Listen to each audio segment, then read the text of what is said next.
Bonjour à tous. Bonjour à toutes. Je veux convoquer un peu l'intelligence de chacun d'entre nous. Et on va un peu parler de la gestion de nos clubs. Parce que quand on voit des clubs qui disent que oui, on ne va plus, on va cesser nos activités parce que on n'a pas reçu de subventions de la fédération ne nous donne pas de subventions. C'est un peu risible. Mais il faut se dire les vérités. La Fédération camerounaise de football est une association. Par conséquent, tous les clubs qui sont partie prenante des championnats professionnels doivent d'abord s'arranger à avoir une gestion interne avant de regarder la subvention que la fédération doit leur donner. Avant, vous saviez combien les clubs touchaient? Les clubs ne touchaient même pas 10 millions de francs CFA. Ils ne touchaient même pas 10 millions de francs CFA. Aujourd'hui, le président de la fédération est venu, il leur a dit, vous allez toucher 48 millions. C'était en fait même 52 millions, 51 millions, parce que on avait donné au club une subvention supplémentaire de 3 millions qui était allouée pour les équipes de jeunes. La fédération avait demandé à chaque club d'avoir une équipe de jeunes ou à défaut même d'avoir une équipe féminine. C'était ça l'objectif. Comment aujourd'hui comprendre que des clubs disent qu'ils ne jouent pas parce que la fédération ne leur a pas donné d'argent? Ok. La fédération ne vous a pas donné d'argent. Qu'est-ce que vous-même, vous avez fait pour vos clubs? Parce qu'on a l'impression que vous venez avec l'intention de créer des clubs et d'attendre les subventions. La gestion d'un club implique plusieurs aspects clés. Et dans ces aspects clés, nous avons la direction sportive qui fait partie de l'organigramme d'un club. La direction sportive participe au recrutement des joueurs et des entraîneurs. Quand je dis des entraîneurs, c'est le staff technique, l'entraîneur principal, l'entraîneur adjoint, l'entraîneur des gardiens, le kinésithérapeute, le docteur et tout ça là. C'est le staff technique. Et la direction sportive s'occupe aussi de la gestion des performances sportives. Quand on parle de la gestion des performances sportives, c'est le préparateur physique. C'est la direction sportive qui s'occupe de recruter un préparateur physique pour que les joueurs soient dans de bonnes conditions et de bonne forme pour exercer le travail pour lequel ils ont été recrutés. La direction sportive s'occupe aussi du développement des joueurs jeunes. Ça veut dire la formation. Parce qu'un club doit avoir une partie réservée à la formation. Parce que c'est la formation qui permettra au club de non seulement s'éviter d'aller chercher des joueurs ailleurs, de former des joueurs et même Dans cette formation-là, il y a des joueurs qui ne peuvent pas servir pour le moment à l'équipe première, qu'on peut prêter dans des clubs et ça rapporte de l'argent. Think. Et je veux dire que dans le recrutement des joueurs, le club doit avoir une cellule de recrutement. Cellule de recrutement où on a des agents de joueurs. Non, on a celui qui s'occupe du recrutement qui est en contact avec des agents de joueurs, des scouts, qui leur disent que bon voilà, nous on a des joueurs, on a repéré un joueur ici, on a repéré un joueur là. C'est un travail. Donc les clubs doivent avoir des cellules de recrutement. Donc c'est pour ça que on doit recruter un directeur sportif. Et voilà le rôle d'un directeur sportif. Le directeur sportif ne s'occupe pas que du recrutement des joueurs. Il s'occupe aussi de recruter des personnes qui vont aider le staff technique à faire en sorte que les joueurs soient performants. Alors, quand on a passé cette étape de la direction sportive, on va à l'étape de la direction financière. La direction financière, c'est fait d'un directeur financier qui fait aussi partie de l'organigramme de la gestion d'un club. Parce que les finances sont importantes pour le club. Et quand vous avez un bon directeur financier, c'est lui qui vous élabore des budgets et s'occupe de la comptabilité. Dans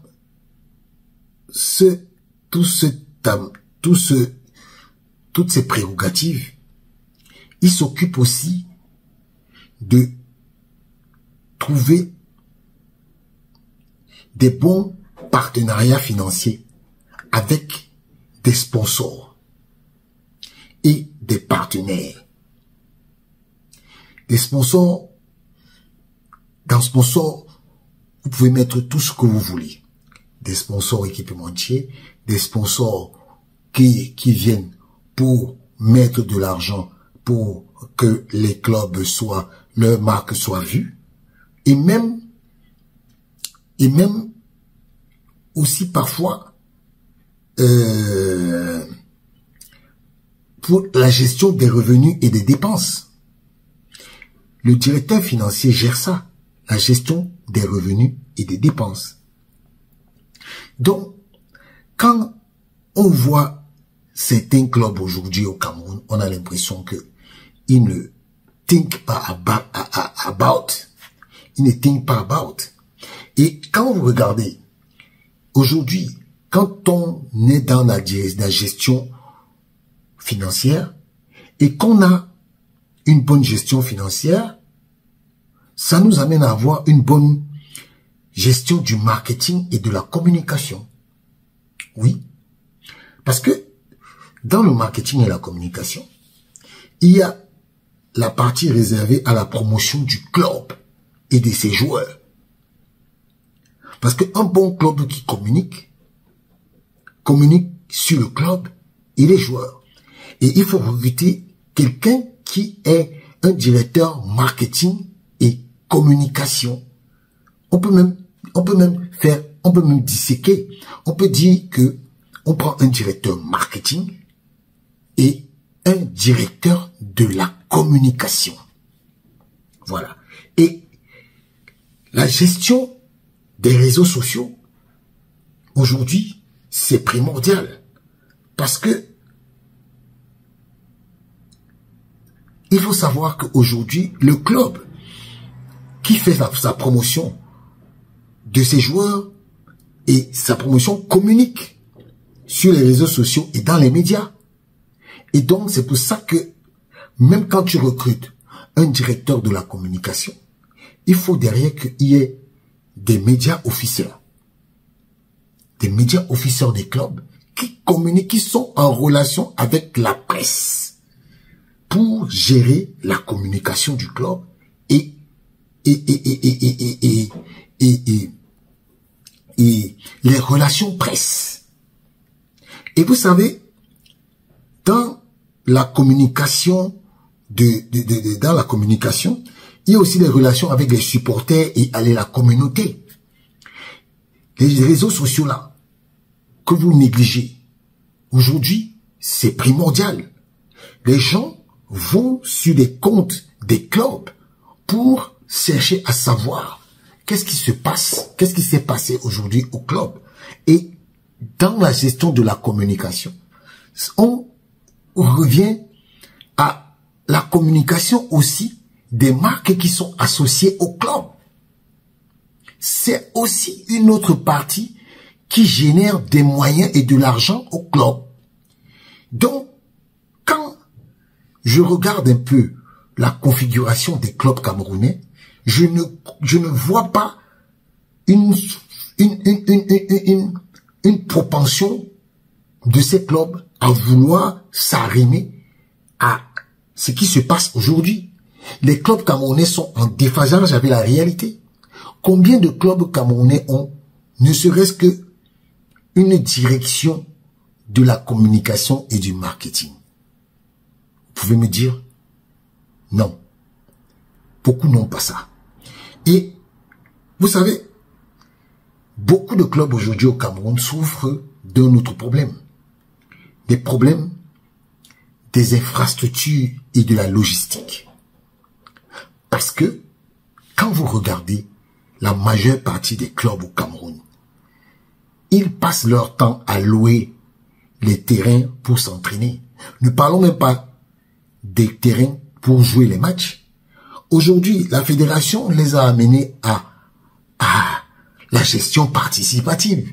C'est-à-dire qu'aujourd'hui, quand un club décide de louer un stade pour jouer son match, il a 70% des revenus, des recettes de stade. Et justement, les recettes de stade là, ça rentre dans la gestion financière. Et quand on budgétise ces choses, c'est clair que la logistique et les infrastructures, c'est important pour l'organisation des matchs et des entraînements. Et la sécurité et la gestion des risques, vous ne vous imaginez pas. La sécurité est importante. Qu'est-ce qui se passe en matière de sécurité? Quand vous organisez un match, tous ceux qui sont chargés de travailler sur la billetterie, sur la gestion, sur les mouvements des personnes, sur la sécurité dans le stade, quand on parle de la sécurité là, la sécurité comprend aussi l'aspect santé. Parce que ces gens qui viennent dans les stades pour s'occuper de la santé des joueurs et la santé même des spectateurs, vous ne savez pas, l'organisation de match implique beaucoup d'aspects que les gens négligent.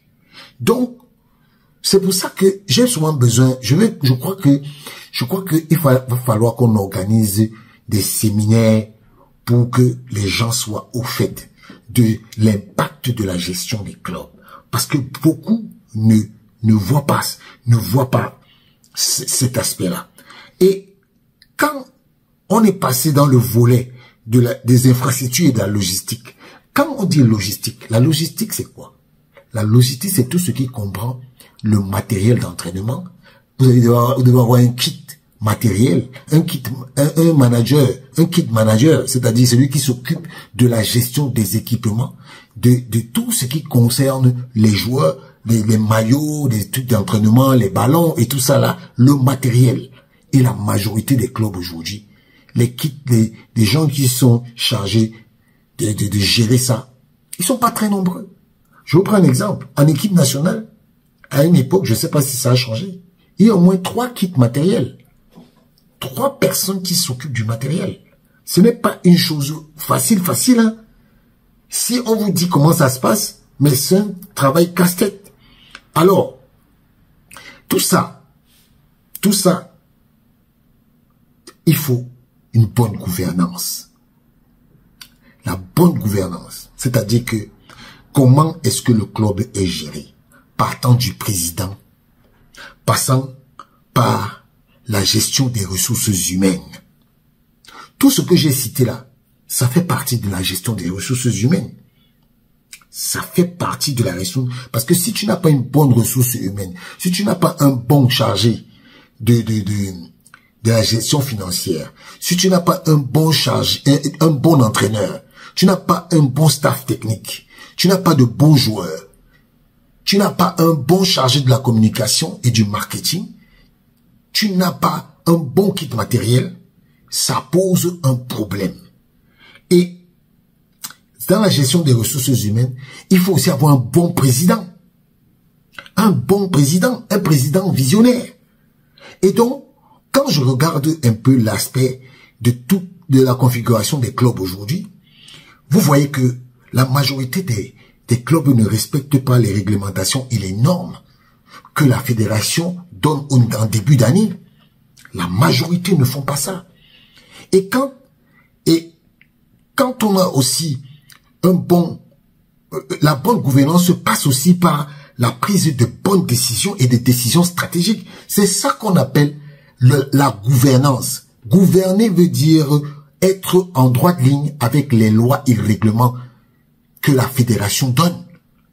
Parce que vous ne pouvez pas avoir des présidents de clubs qui, parce que pour des problèmes de personnes, mêlent tout un club dans la boue parce que ils veulent faire montrer qu'ils ont la force. Non, c'est pas ça le foot. C'est pas ça le foot. Donc, pour une gestion efficace nécessite une équipe expérimentée et une vision claire pour atteindre des objectifs du club. Oui, faut pas. Et les clubs de football doivent également s'adapter aux changements constants dans le sport et les nouvelles technologies et les tendances en matière de sponsoring et de marketing. Oui, vous ne pouvez pas être là à toujours être statique dans vos façons de penser. Non. Et vraiment, j'invite les présidents de clubs à s'arrimer à de nouvelles choses. Parce que tout ceci nécessite que des clubs fassent leur introspection en matière de gestion. Moi, je suis très content de voir qu'il y a des clubs aujourd'hui au Cameroun qui réussissent quand même à s'arrimer à ce que je viens de vous exposer là. Je ne veux pas citer le nom des clubs parce que je ne veux pas faire une fixation. Il y a beaucoup de clubs au Cameroun qui arrivent à faire ça et gloire à eux, comme on dit souvent. Et je pense qu'aujourd'hui, l'avenir leur donne raison. L'avenir leur donne raison, puisqu'ils se sont arrimés aux nouvelles normes. Alors, c'est une bonne chose pour eux qu'ils puissent avoir le résultat du bon travail. Vous voyez que quand des clubs s'arriment à des principes de bonne gouvernance, de bonne gestion financière, et des ressources humaines, ça marche. Ce n'est pas la magie, de toutes les façons. En tout cas, moi, je faisais cette petite, comment je vais dire ça? Je faisais cette vidéo pour que on parle un peu de gestion du football, surtout en matière de ressources humaines, de ressources financières et de bonne gouvernance. En tout cas, je veux de temps en temps faire des vidéos, non pas pour fustiger toujours l'attitude des présidents, mais de leur dire aussi comment ça peut se passer. Et je pense que pour ceux qui vont regarder cette vidéo, on vous aurait appris de ma petite expérience. Voilà. Merci à tous et à toutes